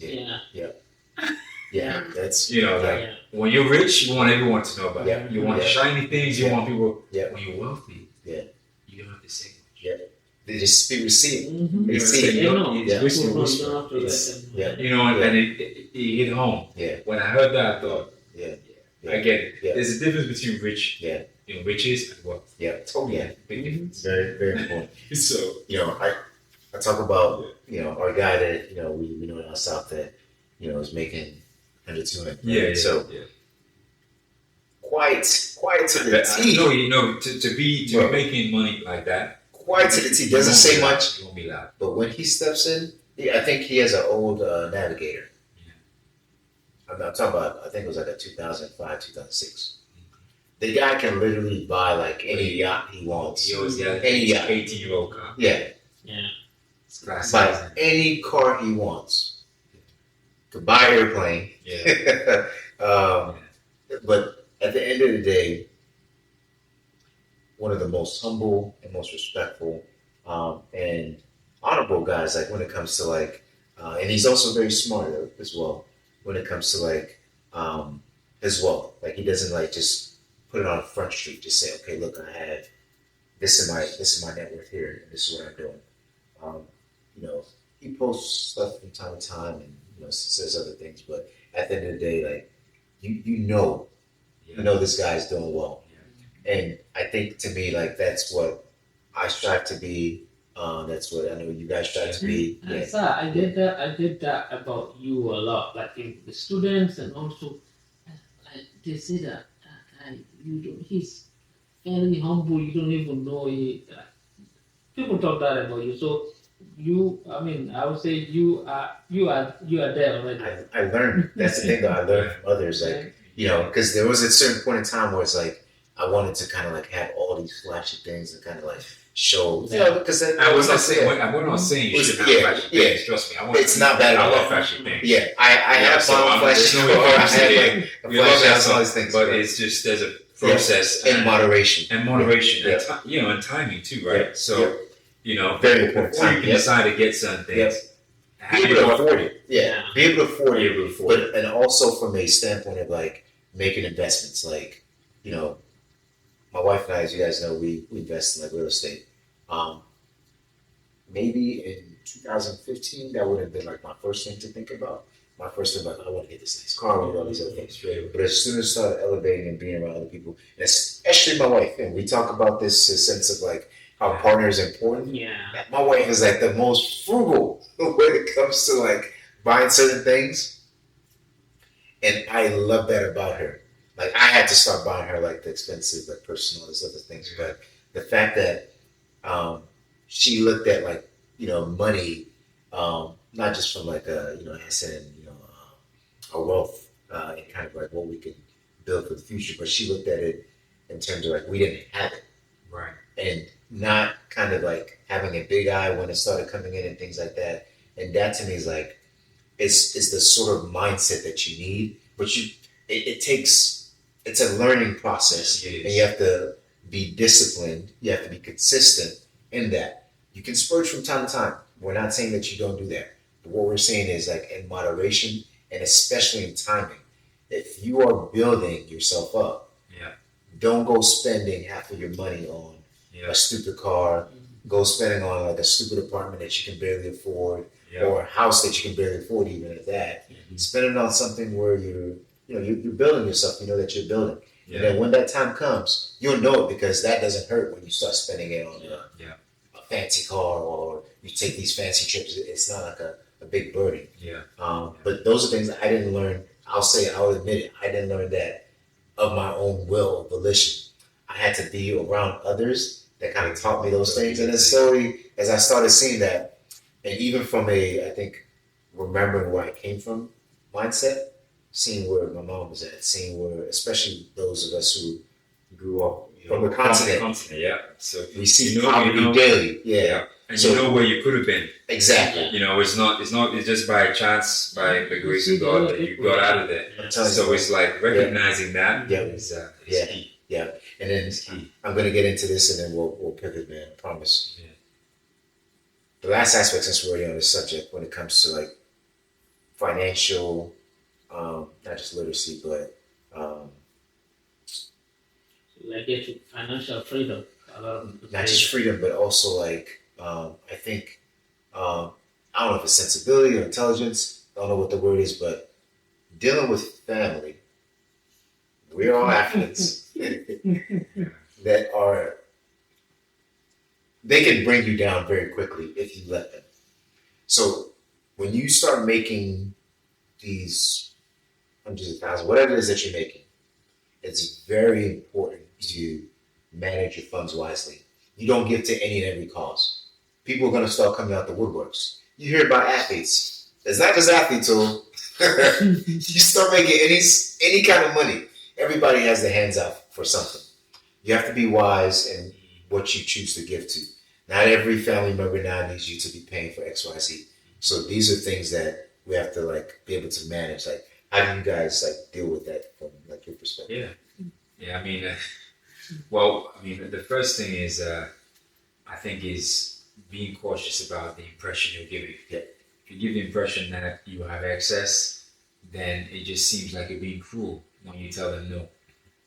Make them understand that you are maybe in a better position you were previously, but of course there are other responsibilities that also rise up to the occasion. So you live in a house that's nicer, of course it's more expensive to fund as well. There's a lot of things. You're in a different country. Someone may be in a certain country and think, oh, you're making a lot of money. Yes, it sounds like a lot of money to you, but if you were to live here, then the rent over here is different. Going to the stores, like the expenses. So being able to communicate that, now trust me, everything I'm saying right now, they don't care about. They don't, but you have to at least say it to know that you said it. So they don't care about these stories. Yeah. They don't care about these stories. Yeah. So I think what I found is, I would always encourage to give as much as you can. Yeah. What you have to do, though, of course, is have boundaries. Yeah. It's boundaries. Yeah. So at some point, if someone comes to you, you've already helped them out with something. You have that conversation when you're helping them. Say, look, I've asked you to do something. Yeah. I'm going to pay for you to do this X, Y, Z. Yeah. Now, when I give this to you, I'm expecting you're going to come back with some feedback, right? An update. Right. So don't come back to me. Right. Unless you don't, we agree. And it gets to the point where, they start looking for really creative ways to reach out, send you a message, and you can see what they're playing at. Yeah. It's like, so how do you deal with that, though? Like that entitlement mindset. I think that's the entitlement mindset. Yeah. We can go real deep with that one. Yeah. Because I studied something in my doctorate. Trust me, it's the phrase that comes to mind is the dialectics of the colonized mind. Okay. Like there's this idea that we, are owed something by the world, or what owes us because we were, people did bad to us. White man came to our continent and did it. But no one sits back and thinks, you're going to take accountability for something? Yep. It's your people. Do you know, even with slavery, I don't get to digress here, but even with slavery, who was selling your brothers? It was you. Yeah. We were selling each other. Yeah. The white man didn't come in and grab us. Yeah. Someone said, I can strike you a deal. I can get you that guy. Yeah. So he's recognizing that accountability, man. Right. It's really important. For me, when I was working with you, sir, I know one time we had this kind of conversations, and you said, Saidu, I feel like you think emotionally rather than logically, and for me, I'm still learning on how to balance it. It's crazy because my own thing is my family, like just 2 years ago we were together, struggling together, everything. So and now so I still, that connection is really still very there. strong. So it's hard to ignore a lot of stuff when you reach out to. But we know, my wife and I, that you have to, because one thing that they will tell you have to be strong here before you can help. Because if something happens to you here, if you fall here ill, nobody will send money from Africa to you. So you have to make sure you are okay before you can help. And it is a balance. I'm saying that like I've got it figured out. My wife and I, we talk about all the time that we give as much as we can. It's not because we have a lot, but when people receive it, they now think, oh, they must have a whole lot, stacked away. But we think to ourselves, look, we're blessed. we're in a position where we can give, let's just do it because you know we will make more. We'll figure it out. But the perception on the other side is that entitlement. Oh I can always ask them again because they have excess. That's not. That's unfortunate. It's hard to deal with. You just feel like because you feel that sympathy and help that you have it. You must have a lot. You don't just want to help now. Right. And I think to me that my issue with that sort of mindset is not that even if I do have it, it is not your right to it. Right. Whatever that amount is, you have no claim or right to it. Like it's a goodwill from my wife and I to help you out. Not because we want to be thought of like grandeur or whatever. It's like we just want to help you out. But then when it starts becoming a demand, like, no, now you owe me this. It's like, no, we don't. Just because your family doesn't mean we owe you anything. Just because you're a friend, just because you know we're doing well, that doesn't mean anything. It's our goodwill and our heart desire to kind of see you do well. But to me, I guess what burns me is also from, and this going back to the tech space as well, when folks aren't willing to work hard because they don't understand like the late nights. Like we're up here 12 o'clock doing a podcast. We've been up late talking about like after a long day of work. After a long day of work, trying to build up the company and stuff like that, talking about how we're gonna get, some of these contracts and things like that in order. Like those are things that we're doing after a long day of work, after having to talk to the kids, to the wife, family, trying to get stuff situated. We're trying to build these things. They don't see those things. And for some of them, they don't care. And when the success comes, everybody comes along like that. They think you just click some fingers and everything just came pouring down. So it's hard work. It's hard, man. It's hard. I mean, and my hope is like, I think for folks who are watching this podcast, when you see other successful people in the tech space, like it's not an overnight success, especially somebody who's really good at what they do.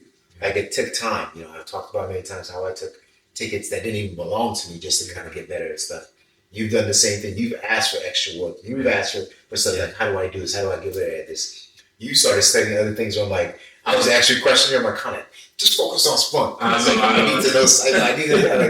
But then you did these extra trainings, but then like you're getting really good at it because you're passionate about being good at what you do, and you're driven to all of that stuff around it. And that to me is like, I love that about like you guys, but also just individuals in general who are looking at, really making their mark on, on society or those around them to kind of show, hey, I've mastered this, and it took me a lot of hard work to kind of get to where I'm at. You can do the same thing, but it doesn't come easy. And because of the hard work that I put in, this is kind of the rewards I'm reaping. This is the overnight 3 o'clock, 4 o'clock in the morning, getting up at 7, 8 o'clock again just to do it. This is what that stems from. This wasn't just like an overnight success. And I'm hoping that as people watch like podcasts like these or more episodes, that they'll see that whether you're in the States, UK, China, wherever it's at, especially in the continent, hard work is hard work. There's no way around it. There's no way around that. Now, it may look different in terms of like what you have to overcome. There's a lot more obstacles, of course, we know within the continent, but at the end of the day, you got to put that work. And it's powerful. There's something powerful about being valuable. And I think that's one thing that we all have come to appreciate. Like once you've actually done something to make yourself valuable, doesn't matter what space. Before even the money comes in, just knowing you're valuable alone is empowering. It's powerful. So I think if people just kind of embrace that feeling, that knowing, what, I matter. I'm here on this earth, whatever space you're in, whatever part of the world in, you actually matter. That's the little space you're taking up. It matters.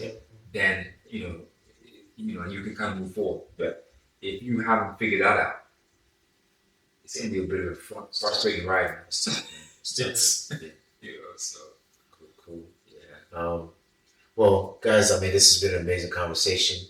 I know we didn't get into like open path and whatnot, but these are indeed my partners. Like we're building a startup. In terms of like the difficulties of that, give me like one keyword, or let's say two keywords that you will use in terms of like, that process, like building. Yeah, building. Yeah, two keywords, and you can talk about those keywords, but two keywords that like really stick out to you when it comes to cross-functional skills. Cross-functional skills. Yeah. Is that 2 or 3, my guy? I don't know. Cross-functional is 1, okay. Okay, Yeah, and then skills. Okay, skills. okay. Keep it at that. Okay. Okay, two keywords. What I would say is no, I mean okay, I would say a phrase like not realizing the difficulty in something until you're doing it. Okay. Right. That's a lot of words, but okay. That's a lot of words. I take that. you just wanted 2 words. Yeah. No, but that's good. It's hard to. Yeah. It's that's man, the reason I say it is because of that. Yeah. It's difficult. It's difficult. Yeah. So how many hats do you wear? Yeah, there's a lot of that. That's why I say cross-functional. That's why I say cross-functional. Yeah. Because there's so many, and if you don't embrace that, Yeah. forget about it. Yeah. Like, just don't even bother, man. Yeah. Like, Yeah. I mean, we were talking about the other guy who, startup that we, have an interest in. Yeah. He's all over the place now, taking pictures, selfies, like podcasts. And that's it. But that's not engineering. Yeah. That's not coding. Mm-hmm. But it's a big part of it. Yeah. If he doesn't do that, Yeah. everyone's coding. There's software engineers all over the world right now, coming up with something. Yeah. But not everyone's going to make it. Yeah. So those who make it are those who are willing to do everything. Yeah. You look at it and see that's why it is easy to just be an employee, right? Just be an You have employee. to be an employee because I mean you don't have to worry about all these other things. Yeah. and that's it again when you end up making it. Yeah. People see you again and do not understand what you put What in. they went through, I mean, how much you put in. Yeah. You got to respect It's people. crazy, Yeah. like this contract that we're doing now. Yeah. We didn't ever We have no idea what it takes in Research. everything that It's goes crazy, into man. it. It's crazy. So And it's definitely not a one-man band. Yeah. You need a team. Yeah. Like Exactly. a solid team. Like Yeah. people who, Yeah. competent in their own Yeah. space and they also have the drive. Yeah. Otherwise, forget it. And believe in the same vision. Yeah. Like Yeah, that to me, yeah. like you guys all have that big picture mindset of like we're building something special here. It's taking time. We haven't seen the fruits of our labor yet, but we're seeing the gradual successes of it, and we're seeing kind of like what we want it to be. We're actually able to like picture that, and it's to me as long as we stick to that route. Yeah. I definitely believe like something's going to come. Yeah. Of for it, sure. so Yeah. for sure, yeah. a lot of stuff cooking. Yeah. And I believe when they start, when we start serving, You know, Yeah.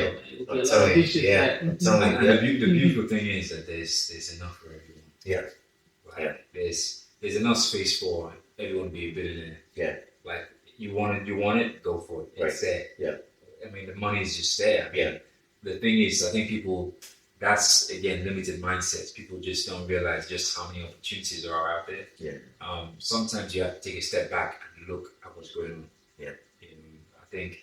That value proposition is Yeah, important. it's big. It's big. It's big. And these people who are doing these things, they're just like you and me. Same. Yep. Nothing spectacular. Yep. They tell you that, the guys who started Splunk, you've heard them talk, right? Yeah. I mean, they're nice guys, but would you say they were, like, if I met them, I'd have a great conversation with them. I wouldn't have thought, these guys, probably coding in the night, all night. No. Average guys. Yeah. But what did Cisco buy Splunk for again? 20 billion. 28 billion. Yeah. So, At the end of the day, they stuck with it. they stuck with it. At the time, no one cared about, Yeah. Splunking or machine data back then. Yeah. 2003 or 2004. Yeah. No one cared about it. Yeah. Look at us now. We're all Right. enjoying the fruits. Yeah. Yeah. Yeah. It's almost like an industry now. I'm telling you. They literally have this like a Splunk industry Yeah. on its own. Yeah. Seriously. Yeah.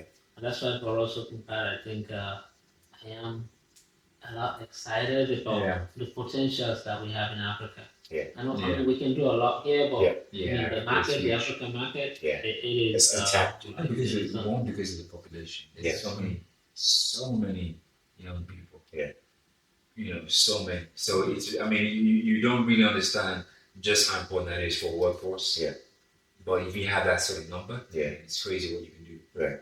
If if you can just channel that energy into the right place. Exactly. Yeah. It's huge. Yeah. Exciting times. Yeah, man.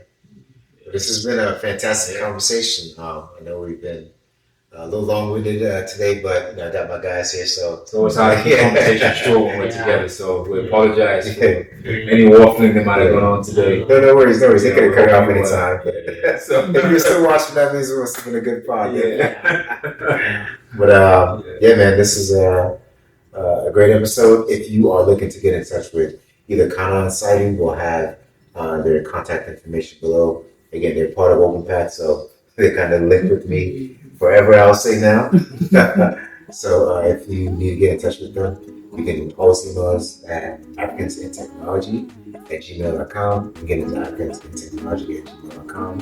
But also have their respective emails, contact information below as well. So again, my name is Sar Levy. This is Africans in Tech, where we're building bridges.